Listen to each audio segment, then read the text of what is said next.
All right, let me introduce our speaker today.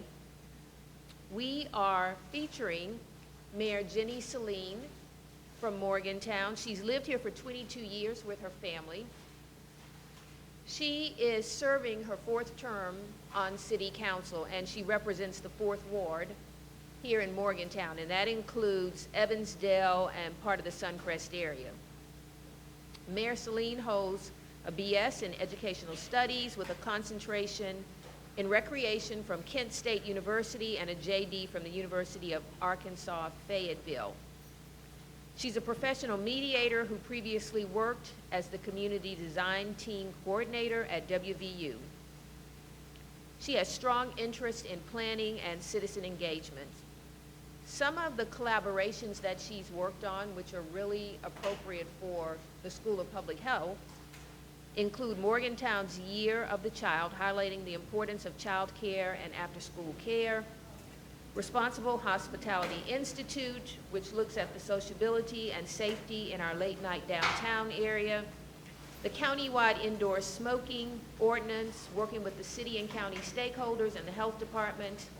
She's worked on Morgantown's comprehensive 2012 plan and the Crossroads effort. She is also a part of the Rivertown program targeting the river corridor for recreation, the arts, and economic growth, and the MPO Green Bag Road Steering Committee. And she is going to be describing different kinds of projects that connect city planning, city life, with population health. So if you will please give me a hand, we will welcome Mayor Selin.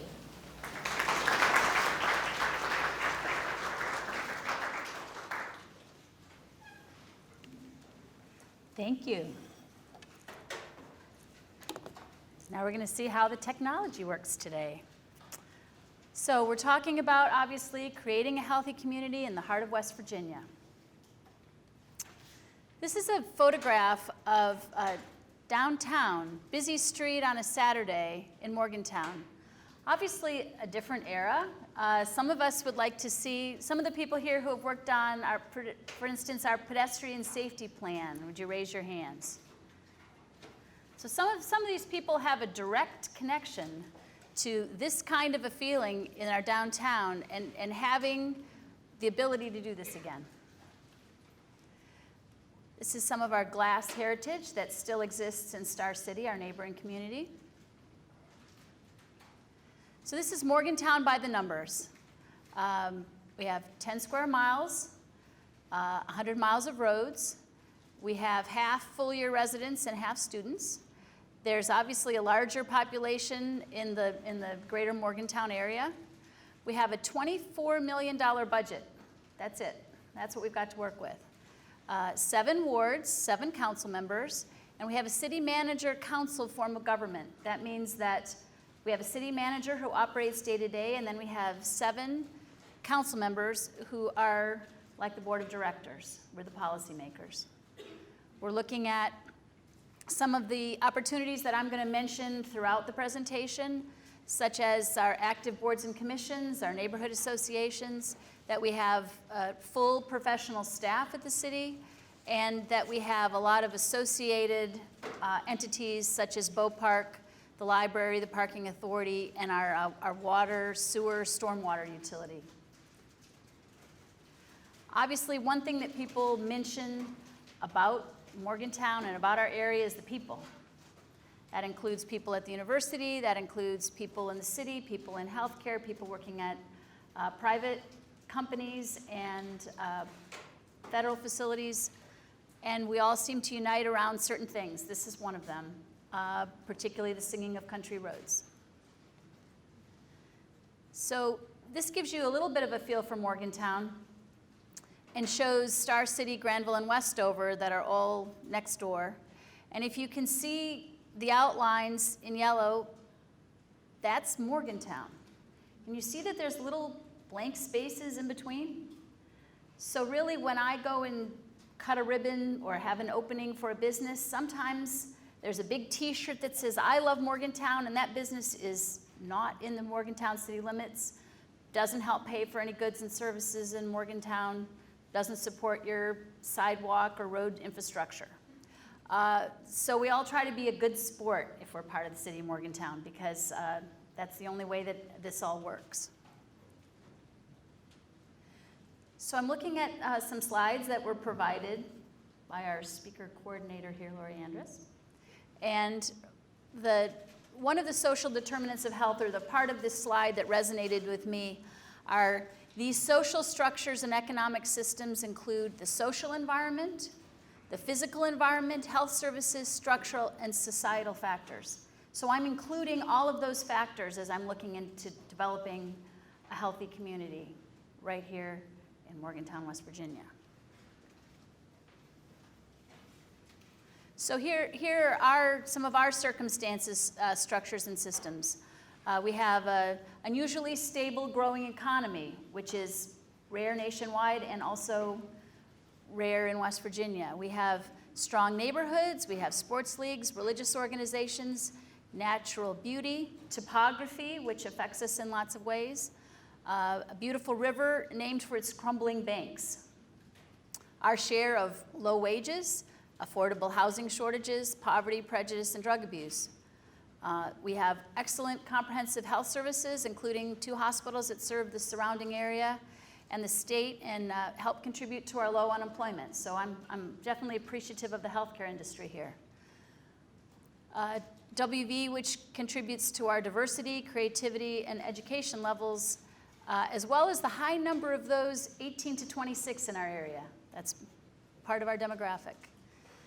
So this is a lovely example of sociability in Morgantown. It's a relatively new establishment on High Street, and you'll notice that there doesn't happen to be any smoking going on here. And part of the neat story about that is that really was a city and county effort, an effort of working with the healthcare professionals who have all of the data that know about the seriousness of this issue in our society and in our state. So I think that this helps the people who are working here for their longevity and health, and also the people who are here. And this is a beautiful picture that I cannot take credit for. Gabe DeWitt provided this to me, and he also provided the preceding slide. But I think that we don't always see our assets in this glowing light. Sometimes we see the dinge and the soot and all of the other things that kind of obscure our assets. So this is definitely one great way of looking at Morgantown. And this is another of our assets.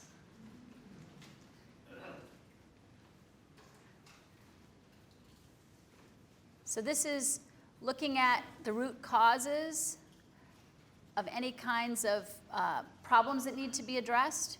And we have definitely, as a city, worked on promoting child and youth development. We've worked on our neighborhoods, our schools, our workplaces, and also efforts to reduce homelessness, poverty, and racial segregation. So influencing public policy in Morgantown. Here are some of the ways that you can help influence us, the policymakers, and your fellow citizens. So you can speak at a council meeting. The city council building is down on Spruce Street. You get 4 minutes, unless you make some sort of prior arrangement for a longer presentation. We meet the first and third Tuesdays. Those are the easiest days to speak for that purpose. We also meet the last Tuesday, at 7 p.m. You can just show up. You don't have to write anything down. You just have an opportunity to speak when you get to that part of the agenda. You can make a request for a proclamation from our city clerk. If you have whatever issue you want to deal with, day, can be breastfeeding day, can be whatever kind of month it is, our city clerk will nicely help you create a proclamation. You can also attend a board or a commission meeting. We have lots of great opportunities, or you could help develop a new one. And then there are lots of other public groups. Right now, the Chamber of Commerce is really great. The Chamber of Commerce is really great to work with. It depends upon the leadership and what activities a given group is working on at the moment for whether it's worth it for me to participate. And so I just sort of look at who's got something going on, and then that's the group that I try to affiliate with. We have a nice River Towns program, a program called Try This that's working on preventing diabetes, looking at healthy foods and activity, physical activity. And then the Rail Trail group, MRTC, and then there are several arts groups that do a nice job in town. This just looks at all of the factors responsible for population health, and we're going to go through several of those. So in my healthy community, I'm thinking about being centered on people, having connected development on a human scale. If I were to say what my personal goal is over my lifetime, it's to get all of the neighborhoods and all of the businesses and institutions all connected to the rail trail, connected to each other. The businesses that adjoin our campuses to not have a guardrail in between, but have interconnections, little towpaths and ways that people can get back and forth. It helps commerce, it helps health because people can walk. It just promotes living in a really great community. The other thing that I look for is excellence. If we're doing something, it might as well be done well. So if we're going to pave a street, we would want to mill it first. We would want to look at the drainage. We would want to look at what kind of materials we were going to use. We would want to make sure that whatever we do in Morgantown, that we do it in the best way possible. And when you see little disasters around town, or you see a telephone pole coming up out of a sidewalk, that's not what we're after. We're after doing things in a better and more improved way. So here are just some of the examples of some of the good things that go on around Morgantown. So downtown on High Street, the businesses and all of the other businesses around town that offer nice service. And this is freshman orientation, which I really appreciate. Just thinking about students and other people who come here, maybe they're just here for a few years, but kind of pulling them into the idea of being a citizen. These are some kids from South Middle School. I get to go bicycle with them, I believe, next Tuesday afternoon. But having ways for them to get from South Middle School to the trail so that they can, right now they bike down Dorsey, which has some sidewalks that are about 4 feet above the adjacent properties. They're really fun to ride with. So public infrastructure. Public infrastructure is something that right now this current city council seems to be unanimously in favor of, fully funding and making sure that we have a sustainable budget for the long run. Right now we spend on average about $400,000 a year on paving. If we were to actually pave our roads within a reasonable time period, say every 15 years, we would need to spend between $1 and $2 million on that. And right now, that's not in our budget. For the first time this year, we have $100,000 in an actual sidewalk fund for a sidewalk program that we're still working on developing. Yes, that was a major victory. And $100,000 doesn't even cover very many sidewalks, so we need to boost that up.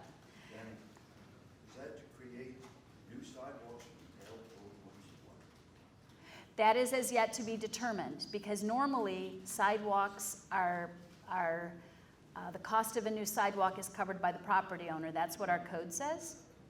And then we have publicly funded some sidewalks, which means that some property owners then object and refuse to pave their sidewalks, and we get in lawsuits over that. So we need to figure out what the best way in Morgantown is. We need like a sidewalk summit to develop the best way to pave sidewalks, determine what it is, and then follow through with it and never waver. Many years ago, way before my time, for some reason we stopped enforcing, or we diminished our enforcement of people actually paying for the sidewalks to be repaired in front of their property. So that might be paving in a whole area and then assessing the property owners over time. That might mean a cost share. That might mean that we publicly, completely pay for sidewalks. But that's something that we need to decide as a community, decide that we're going to spend the money and then pay for it and do it. So we're right on the cusp. So we should have our first bicycle climbing lane, and I'm thinking that it's going to be repaved, but coming up Beechhurst from Seneca Center toward the Arboretum, there should be a bicycle climbing lane designated, painted on the ground, hopefully not on crumbling infrastructure, but on something that has been newly paved, which is a whole nother thing. It's been approved, but now it needs to be paved first because it looks foolish to paint on really yucky asphalt. So yeah, we've passed things like complete streets, which looks at street as a livable area, an area that you can have a conversation on, an area you can cross. We have passed that, but we need to fully implement it. And then looking at lighting as a safety item. So this is the issue in the city with budget. If I can make this work. Okay, so you can see that the top of the blue is our city budget over the last 6 years, I guess. And then this shows this year with a bump up, and that's because of construction. So we can pay for some infrastructure, we can pay for some infrastructure projects this year, but then it'll go back and it'll be a diminished amount next year. So we need to figure out a more stable funding mechanisms, and it'll probably be more than one. And we need to make sure that our budget matches both what people are willing to pay for and what people would like to see in our community. And I guess right now we're having a survey. There's going to be a random sample survey of asking people what their priorities are for funding. So this is our, this is my priority. So this is a really good example of a pothole, even though it isn't a large one, because it's on the edge of the pavement, which kind of represents poor road design to start with, because there isn't enough of a shoulder to help support the edge of the road. And so then naturally, you're going to have a pothole there at the edge. Also, it looks a little damp, and part of the other problem is often drainage. And so to just sort of cover over the same things and not figure out drainage causes problems. This is what people really hate. Now I like this. This was a Sidewalk Art Exhibit. You can see in the center the sort of cracking around the two figures. This lovely woman in South Park went around and developed art projects around the cracks in the sidewalk. So we don't really want cracked sidewalks, we'd like good ones. And then this is topography. That's one of our other issues. I'm sure there's some other issues you can see in this slide, but we're talking about topography here. So we have healthy food system. People who look at Morgantown and see all of the exciting things that are happening, many of them are centered around food. They're centered around the farmers market, which I think is great, not just because of the food, but because of the social, educational, economic, and then also the fresh food that can happen there. Access to groceries. Often in downtowns, particularly in larger communities, there's a problem with people who want to live a life where they don't have to have a car, and they want access to grocery stores. So that's something, looking at where our grocery stores are located, that the food co-op is located in our downtown and could be considered the downtown grocery store. One just has to have a commitment to just go in there and check it out, because different years it maybe didn't look as good as some of the other grocery stores, and now it's looking really great. And I encourage anyone who has not been to Mount People's Co-op to just check it out.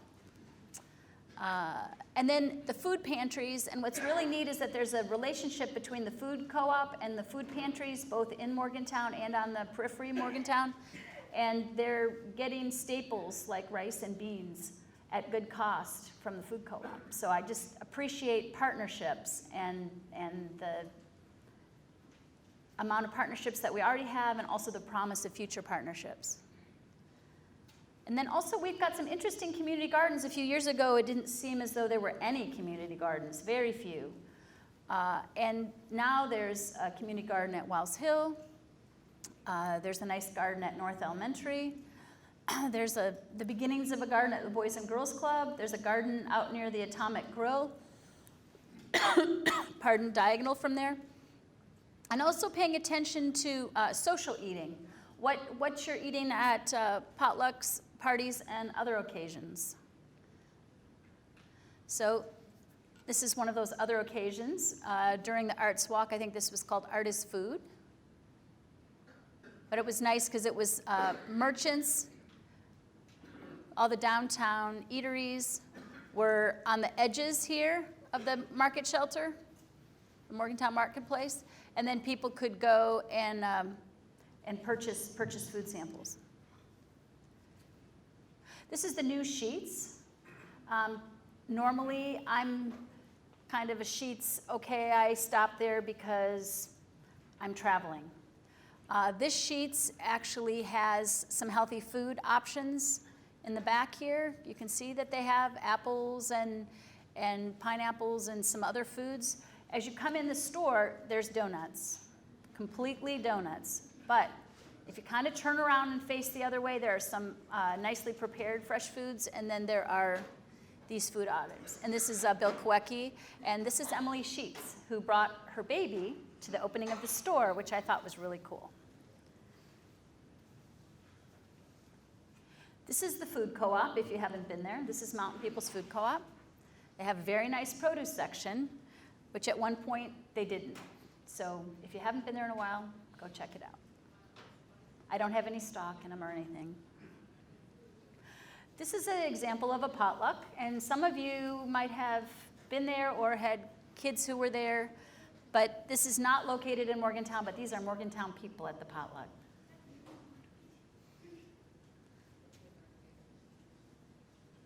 So public engagement. Our goal and our thought for today has to do with planning and activating a healthy community with basic infrastructure, because if you don't have police, fire, and a good road system, you're in trouble.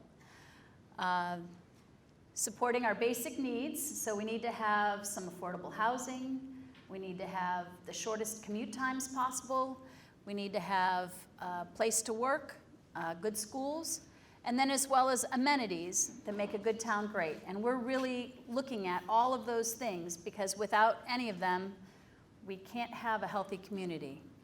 Planning is vibrant and ongoing in Morgantown, and I'm going to show you a bunch of slides that have to do with the planning that is going on. Public involvement is expected and encouraged, and we're looking at partnerships like Town Gown Association between the university and the city. Right now there's a nice planning group that goes on between all the municipalities and the county for the first time ever in the last couple of years. All different methods of resource stretching, like purchasing of items together in bulk and then distributing them. And then volunteerism, which I really appreciate. Many of you are volunteers that I see regularly. This just includes, these are some of those amenities that I don't consider amenities, because I consider having an arboretum, a Dorsey's Knob, having a riverfront park, having a restored theater, the Warner Theater we need to work on right here, the art centers, the courthouse, which is historic and I think gorgeous, Mountaineer Field, the Coliseum, and rail trails, and the PRT. I always think people forget that that's really one of our signature items in Morgantown is the PRT and the possibilities for using that. I'm surprised you don't have the City History Museum on there. Well, for a group to volunteer work with, the City History Museum is a hidden gem, and it's behind the MAC, right off of High Street, and it is just marvelous. They've had 2 Smithsonian exhibits there. They're working on a flatboat project if you like to construct things. It's a wonderful, one of the most effective organizations that I know in the city. You are right. We've met there, so. Yes, we've met there twice now.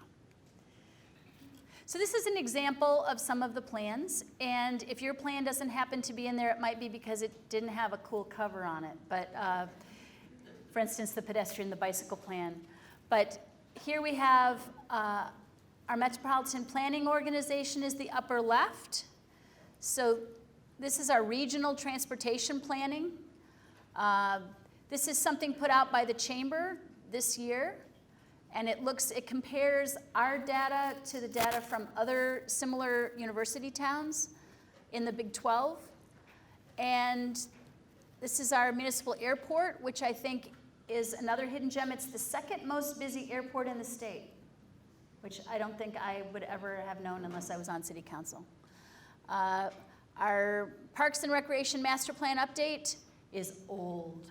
So I'm hoping that I understand that that's going to be redone. And this is our recent comprehensive plan, which was noteworthy because it was done with Star City and with the city and with the MPO, the Regional Transportation Planning Group.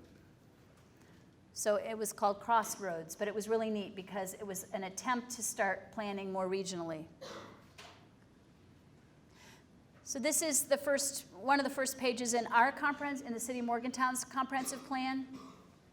And I'm just showing you that because it's definitely worth it to look it up. It's got wonderful aspirational comments. It's also got great implementation sections to it. And it looks at regional vision, land management, the environment, neighborhoods and housing, community facilities. It's really very comprehensive. And here's a page out of it.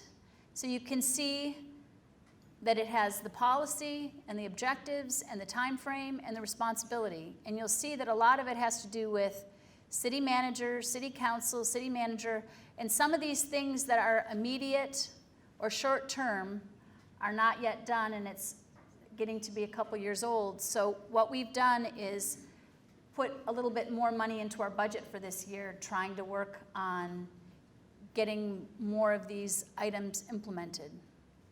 But I really appreciate the fact that this looks at a time frame and looks at the responsibilities and looks at definite objectives and how we can accomplish what we need to accomplish. So this is a little bit faded out picture, but what's neat about it is that this is the center of our wharf district.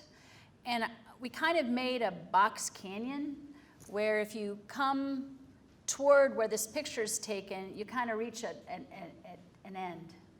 And I think that sometimes we don't think about the whole picture enough, make a plan, a whole plan for an area for how it would all flow and fit in together. And so as individual lots are developed, we end up with this sort of center area that hasn't been completed and is just kind of run out of gas. So it's my understanding that a group of people kind of own this now and are talking back and forth, and I'm hoping that there'll be some kind of master development plan that would allow that to be developed in a way that would all function well together. At one point, I understand that for a couple $100,000 this could have been purchased, but we weren't at a point where we were quite willing to do that, and so you end up with something that can potentially stall partway through. So this is inside City Hall chambers. This is an example of a public meeting. This is part of our planning commission. And this just shows you the nice formal type of meeting with the wooden paneling and the flag and all the trappings. This is a transportation meeting looking at the Greenbag Road. And what's nice about this is we do talk to representatives from the Division of Highways. He heads a neighborhood association, he heads another neighborhood association, and he's part of the MPO. He helps with all of the GIS and other kinds of mapping. He's a really great planner. This is up at Cooper's Rock. This is another type of public meeting where people were discussing the future of an area, and not everyone here looks real happy. They're not real happy. They're a little bit irritated, but at least they're talking. This is trying to determine where a statue goes in Morgantown. So we have the Don Knott statue and the artist, Jamie Lester, and he's discussing with the Met Commission over here whether this statue might go in front of the Met. But we work really hard at actually having conversations and trying to determine things in a civil way and talking it out. This is last evening. This was Coffee with a Cop. I think it's on the front of the student newspaper today and also the front of the Dominion Post. So it was a successful, from a media standpoint, pardon, from a conversation standpoint, you can see the media to your right. There was also media to your left, and an additional media person who had stepped back. So there were 4 people all really watching this dialogue, and they did a great job of being informal and having a discussion in spite of the media. But I hope that on further Coffee with a Cop, they will have an ability to just have a conversation without having quite so many cameras.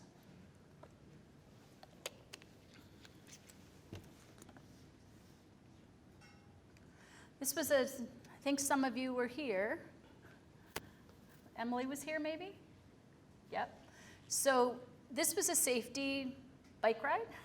This was a meeting where we were on the trail and we were assessing different places that we might want some of the vegetation moved back strategically so you had better sight lines and other kinds of improvements that would help with safety and people's experience on the trail. So these are my favorite non-traditional meetings. So events in the arts. I think that any great healthy community has to have some of these things.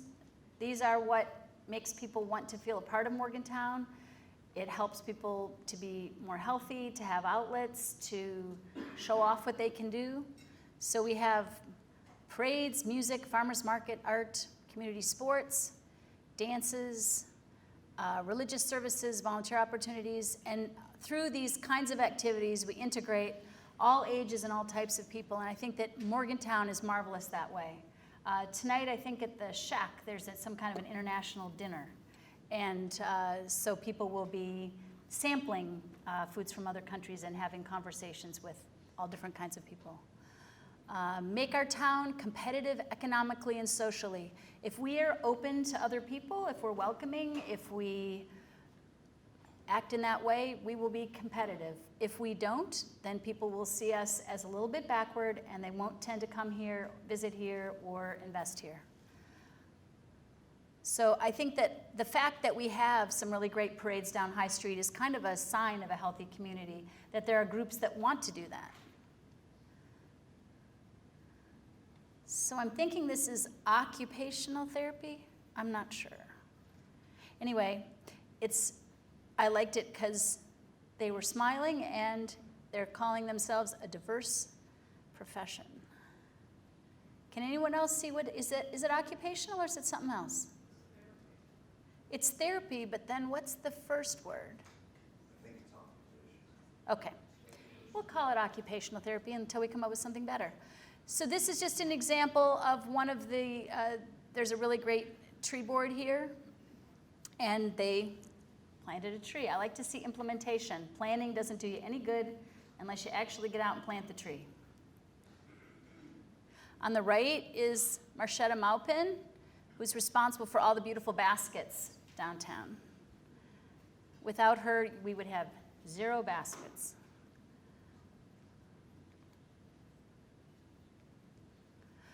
This is a group of landscape architecture students, and you'll notice that I'm just mixing up between groups that have students and groups that don't have students, groups that are university affiliated and groups that are strictly city affiliated, because I like to see as much mixing as possible. So this is in the downtown, and these are landscape architecture students, and this is called Parking Day. You can look for it in the fall. And Parking Day, you take a parking space and you create a little mini park. So park would have the double meaning. And you can imagine the amount of permission that's required to do this. And the people in the adjoining businesses this year really liked it, which I appreciated, and because they're giving up a parking space in front of their business. One year we had music. They had, I think, 3 or 4 guys brought guitars. This is along the waterfront. I think they came down from the Carnegie Science Museum for this, with local kids. So Rumi, you have to raise your hand. Who's in this picture? So this was with the River Towns program, and so here we're mixing students and council members and members from the community, and we're painting the fence here along the river. Sometimes we're covering up graffiti, sometimes we're just making it, sprucing it up a little bit. But it's a nice opportunity to have conversation while you're actually getting something done. So, the Mountaineer Ideal, we're one Morgantown, how you can contribute. So, one thing that you can do that really helps those of us who are policymakers is contribute your data. So if you have data that shows, for instance, that something like diabetes will help bankrupt the state in a number of years, or that some other health concern would have a great benefit with a particular solution, we love to have that information. That helped a lot when we were working on our smoking ordinance. That will help a lot on pretty much any issue that we come up with. So the benefits of walking, the benefits of other types of activity. We love to hear about it. We're really great with 1 or 2 pagers. We want to know that you have all the data to back that up. But if you can give us some concise information that we can really use, that's very helpful. Just as a member of your community, being an active citizen, a volunteer, a member of a board or commission, we pretty much operate whole sections of the city based on the work of boards and commissions. Those of you who have been on them know the amount of work that it entails. It's definitely a way that we can make use of everyone's expertise and a way to contribute back to the greater Morgantown area. Another thought is becoming public-minded. Anyone who's public-minded, it just means that you're thinking about the greater good, rather than someone's particular self-interest, their particular group. The more that we can all work together and think about how a specific policy works in the long run, whether it's something that's sustainable in the long run, if you would read and not always from one source, ask questions, become informed, and vote. April 28th is the city elections, and we welcome people to come to the polls. There will also be League of Women Voters will have in April some kind of a forum so that you could come and ask candidates questions. And then the last item is just being a good neighbor. Looking out for whoever's in your community that might need looking out for, whoever's next door or across the street. I used to take a gentleman in my neighborhood for walks, and even though I had 3 little kids, and it was neat because he liked gardening and I liked gardening, so we could go for a walk. When we went for the walk, we could share the love of gardening, and then I could return him to his home, and then I would go back and deal with my 3 little children that somebody else had to watch for me to be able to go for those walks. But I think that pretty much everything starts with being a good neighbor, so if we can all just manage that, we're doing very well. And I'm Jenny Selin, the mayor in Morgantown, and if you want to contact me, I have one of those old Hotmail accounts that still works, and I'm here to entertain questions.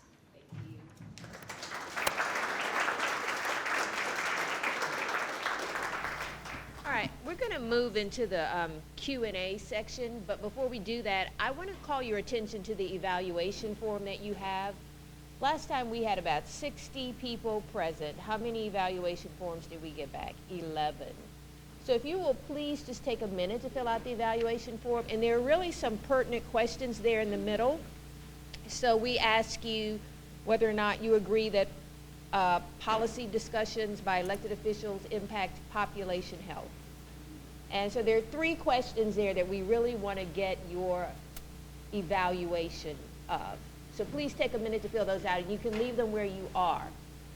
So just to kind of pull everything together, so we saw a number of interesting projects and planning that's going on in the city of Morgantown. And so what we're really thinking about are the protective health factors that are exhibited by the discussion that we just had from the mayor. So if we think about protective health factors in terms of physical activity, social cohesion, even infrastructure and economic development, those are the kinds of factors that we're making a connection with based on Mayor Selin's presentation. So we're going to open it up for Q&A. And does anybody have a question? Raise your hand. We have a microphone. All right, I'm going to go to the middle, then there, and then down to my friend at the front. We have a microphone for you. Can you raise your hand again?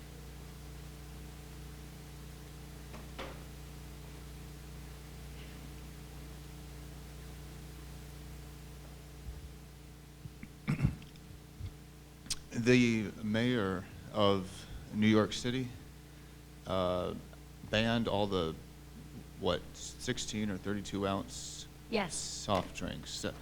Those are full of corn syrup, I guess, which is why he figured it would have such an effect. You showed a meeting out in the woods. There was a guy that had a meeting out in the woods back in the 1800s and found out from a very reliable source that corn is animal feed, and concentrated corn syrup gives you heart attacks. That was back in the 1800s. So I'm sure it, also having the effect it has on diabetes. We have not gotten that brave here. I personally grew up with a mother who hated soft drinks, and so I used to be embarrassed at parties that I didn't drink them and would go pour them down the sink. So, without anyone knowing that I didn't drink Coke. So I have not ever considered that as something to be done here. I cannot remember whether that was a successful enterprise or not. So I was wondering whether it got repealed later on or something happened to that in New York. Yeah, me neither, but getting made fun of for doing the right thing is a primary. I'm pretty good at that. So I will put that on the list, and if you have any information you want to send me on soft drinks, that would be great. But I will put it on my list. I'm very, very concerned about the rights and the privileges of those of us who walk a lot. I'm retired and I don't have a car, so I am definitely of the pedestrian vote. And I'm wondering about attitudes in terms of law enforcement. I had a very weird experience at the end of the football season a couple of years ago. There was some game that we had won, I guess. I guess it was a very important thing. And everybody was very excited and happy. And I happened to live in Star City, and I was going to cross the street on the boulevard to go to CVS.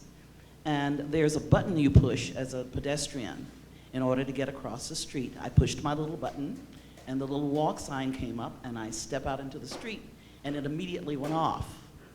And it's because the police officers who were handling traffic didn't see me because they were so busy looking at the traffic, who were celebrating the fact that the football season had ended so wonderfully. Now, I'm a big person. I think you can all see me. How they could not see me, I cannot imagine. But I got out on the middle of the street, and I was suddenly being swarmed with cars and almost got killed that day because the police officers did not see me. I think this has very much to do with a sort of an attitude. I don't think they were deliberately trying to kill me, but I think it has to do with an attitude of not understanding that there are people who walk everywhere. There are pedestrians in this town. And I'm hoping that the town can become more aware of the pedestrian vote.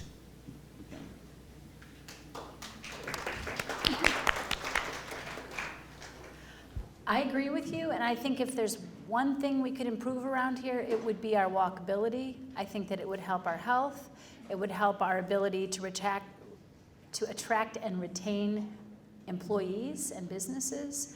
That when people see neglected infrastructure, it doesn't make them feel comfortable. It makes them feel like we're not a going concern, makes us feel a little too downtrodden. So I agree with you that that's a super important issue, and we're working on that.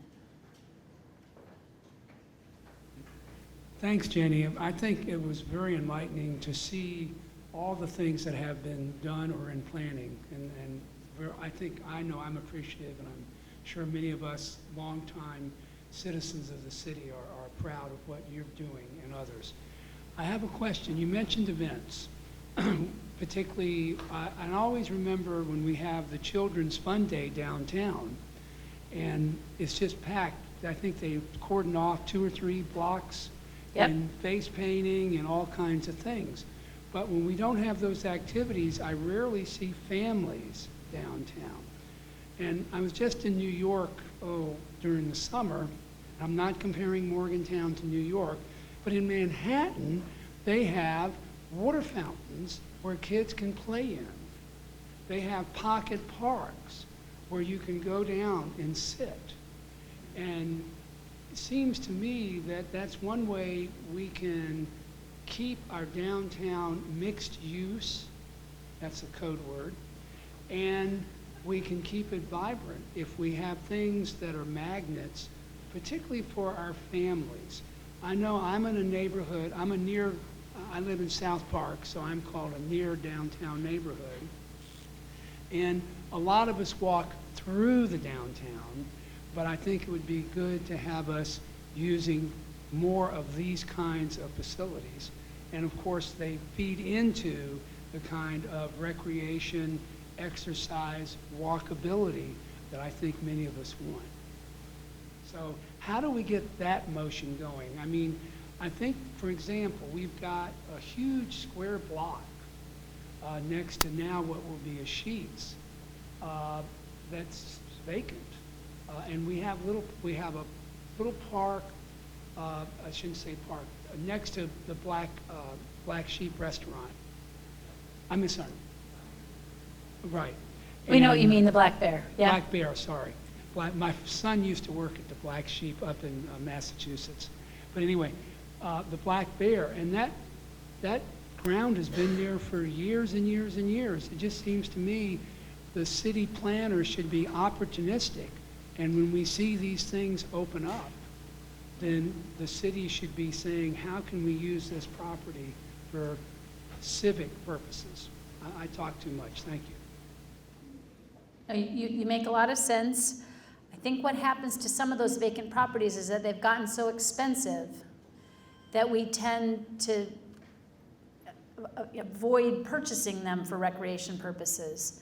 So we could look at properties. Sometimes people take up parts of alleys that we already own to make a pocket park, or some other methods of acquiring space, or asking as part of the development terms of a specific piece of property that we have some pocket parks developed. So somewhere in there, there's a solution.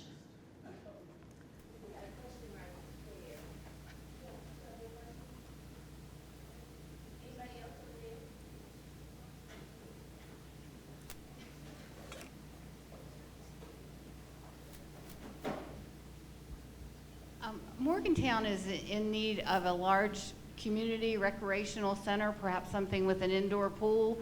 And over the years, there's been talk about some other organization coming in to help us do that. Is there anything in the works or on the horizon for that now? I'm so glad you mentioned a pool. You're my hero for the day. So we have been working on rec centers. And so one portion of that is a pool that is likely to be built at Milan Park up on Chaplain Hill. And then another portion of that is a rec center at a location as yet to be determined in the city.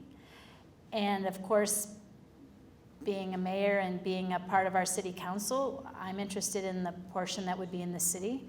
And I'm interested in whatever it is that it have a pool facility in it, because I think that that's, as we have aging population, as we have families that come here, that a pool that's available, as well as the other components of a public recreation center, is huge. That the fact that we don't have one is kind of one of the signature problems of Morgantown. So we have been talking about it. The problem for all of these things is funding, and when I'm showing you a flat budget, I'm not just sitting on my rear. I'm thinking about how to improve our budget and stabilize our budget, and then how to make sure that we have money to pay for the things beyond just a stabilized budget, such as a rec center. So probably in the city, that would mean that we would have some sort of a levy that would support a rec center. It'd be really nice to have something centralized and not have a pool one place and something else. Because once Yes. again, people with no cars or people who don't have time to drive there have no access. And something in Morgantown that had connectability to everything else, so that people could get there whether they had a car or not. Or children. I lived in Finland for a year. My husband was on sabbatical. And when we lived in Finland, the kids would just go to the rec center. My kids were little, and they and their friends would just go to the rec center, the public rec center. The other thing they do is their sidewalks are super, super wide. You can tell about a community's commitment to walking by the width of their sidewalk. Here, our sidewalks are often narrow. That might have something to do with topography and the amount of right-of-way that exists in an area.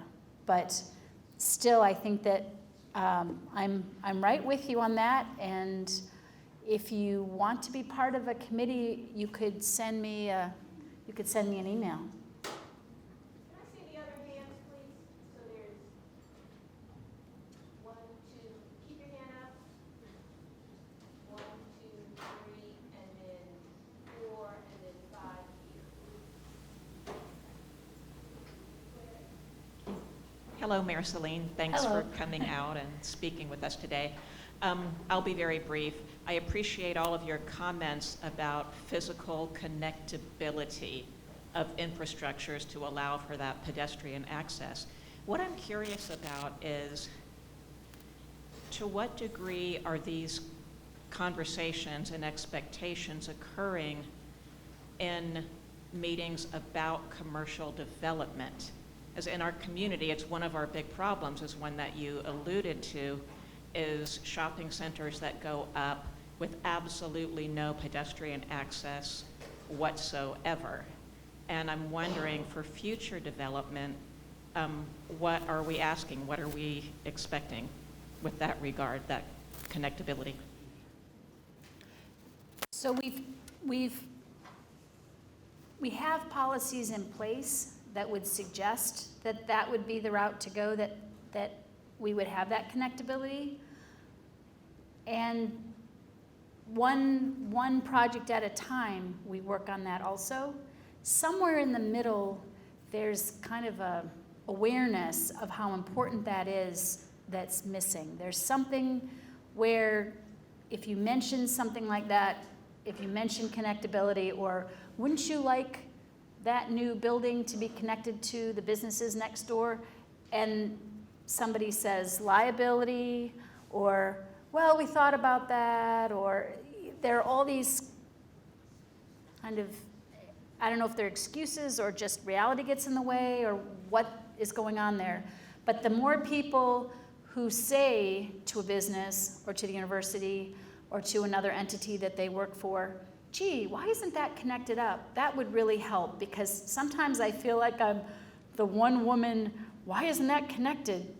And it really helps if everyone, wherever they work, wherever they live, advocates for that. There's a nice new connection between Panera and Suncrest Middle School, there's a gravel connection now that's new. That's in part because we asked for it. So if people ask for it, then these connections start happening.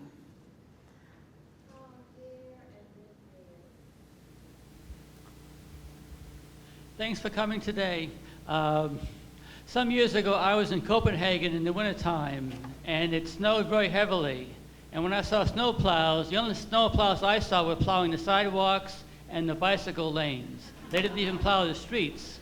And the first woman made the point about issues of being a pedestrian when you don't have a car. I would also make the point that this past winter that we just are about done with was pretty good, except for last week. And we've heard many times that many businesses do not shovel their sidewalks.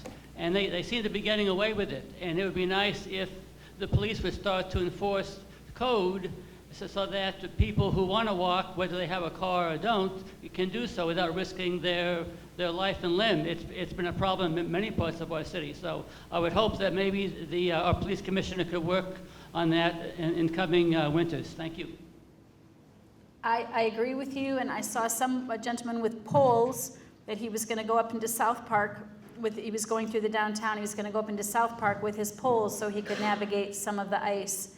I think that in the past, sometimes people thought that it would melt, and so once it's neglected, then it becomes ice, and it's just a disaster, and particularly in shady areas. So we did this year ask, as we do every year, that there be special enforcement, and that enforcement start with warnings and offers of help, and then escalate to, if needed, tickets and full enforcement. So that did happen to a certain extent. I know that there still were problems. Thanks for coming, Jenny. It's a wonderful presentation. I have a question about funding and the budget. Does the university contribute to the town budget? And if so, how is that determined? The university pays for certain things that go into our budget. So for some law enforcement during game days and some other types of direct contributions. Also, the university has been changing some of their policies. For instance, at the mountain layer, the businesses that were in the mountain layer didn't used to be taxable to the city, and now that either is the case or is becoming the case. And as there are these public-private partnerships, for instance, the new Sheets, they're paying into city coffers. So because they're a state entity, they're not required to pay normal taxes. And so that hasn't been, they do not pay taxes. They do pay fees. So for instance, when we have a fire fee for an actual service, they are paying full fire fee. So as part of the community, when asked, they'll often ante up funds. For instance, when we need a study done at the airport, they'll contribute sometimes tens of thousands of dollars toward specific projects and asks. So in my view, we need to do more asking and more figuring what actual costs are, because when presented with what the actual costs are, the university does pay. Is there ever a year-end totaling of contributions or equivalent to contributions? I should have asked. There was a totaling at some point about some of the public-private partnerships and about the paying of the fire fee. I've seen like a data sheet. So I'll have to see if there's been a year-end accounting. But I know that year to year there's discussions. 2 more questions.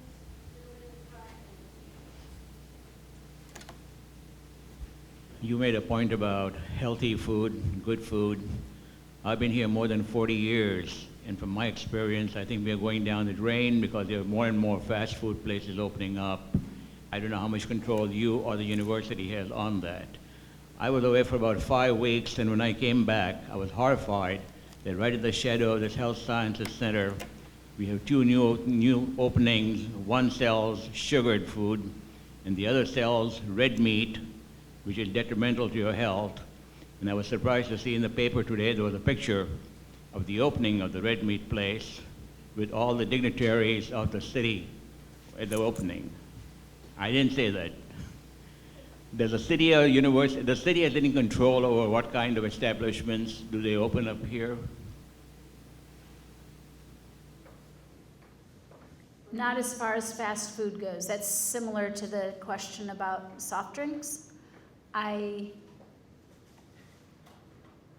We have not controlled, and I don't know exactly how that would be done. We control the look of something. We control, some of the alcohol businesses have to also sell food.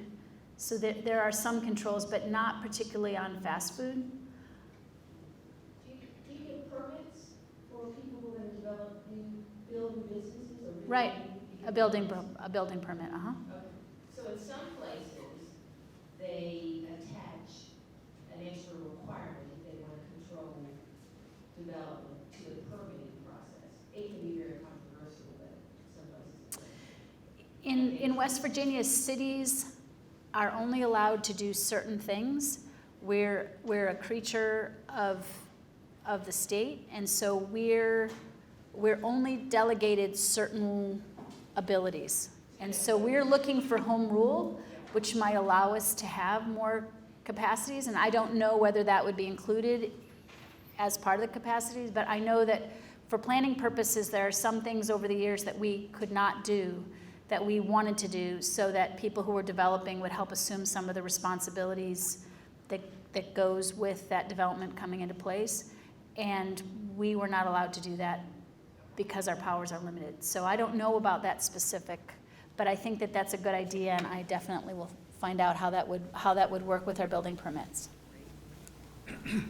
Hi, Jenny. Thanks for being here. 2 points. Yes. One, maybe you could comment. I went to a presentation about 6 weeks ago, and it was said that the community part of the recreation center may very likely be at White Park, which I think would be great. And the other point is your connection idea. Wonderful. Very specifically, I've been using the rail trail since it opened. And to access that, walking or biking from downtown, even to cross Don Knotts or South University, very, very difficult. We need more access there. So my two things that I like to see are lighting in a variety of places, because people are commuting on those trails and trying to cross at different points where there isn't adequate lighting, like at night in the winter when people are trying to get home, and just other times when it's dark early in the morning and dark in the afternoon. I was looking at, somebody had a plan for a bridge from White Park over to the trail, and it would go over South University, and it could be a real signature bridge. It could be really something. It could be wide, so that all of those kids that are trying to bike to the trail from South Middle School could get through that nice wooded area. So I don't know how far some of those ideas are going. I know that people I have seen concept plans for instance, a bridge like that. As far as the downtown, we've looked at access points, numerous access points, and some of them are even in the MPO plan, the Regional Transportation Plan for biking access, which would also mean obviously pedestrian access. But a lot of those have been mapped, and some of them there are some beginning designs. There will be over the next 2 years a bridge that will go in. I'm trying to think of the name of the street. It's right below the New Day Bakery into Greenmont, from the trail over into that lower Greenmont area. Pennsylvania. Is it Pennsylvania Avenue? We'll call it Pennsylvania Avenue, and if we're wrong, somebody will correct us. Yeah, so I guess it would be over to Pennsylvania Avenue. But the traffic Yes, going from the rail trail yes, down around Route McQueen, right. you really can't cross Right. Is vehicular friendly, not pedestrian. Not at all. friendly. So, That one crossing under the road, yes. but how about all the way down? So, let's see. Do you remember where Gold's Gym used to be? Sure. So right where Gold Gym used to be, we've talked to Bow Park about clearing some areas there and making it a little bit more friendly to go up next to that building is an actual public, that's an alley. And making, sometimes it's just a few feet to connect. And then also where Walnut, I remember, it must be Walnut Street, where Walnut Street comes down, there are two ways that you could get up onto the trail. One way would be right behind Vic's garage, and there's some large trees that could be removed, and you could wind your way up there. And then the other way is right by the river, and they just cleared some of that so that when you came down, you could at least kind of like a clover leaf wind up onto the trail. But those all need to be formalized, and those are in plans specifically, but they have not, those little, they're so close, but they have not been implemented yet. That's all well and good. Yes. I don't think that's as much of a problem as it is getting across roadway.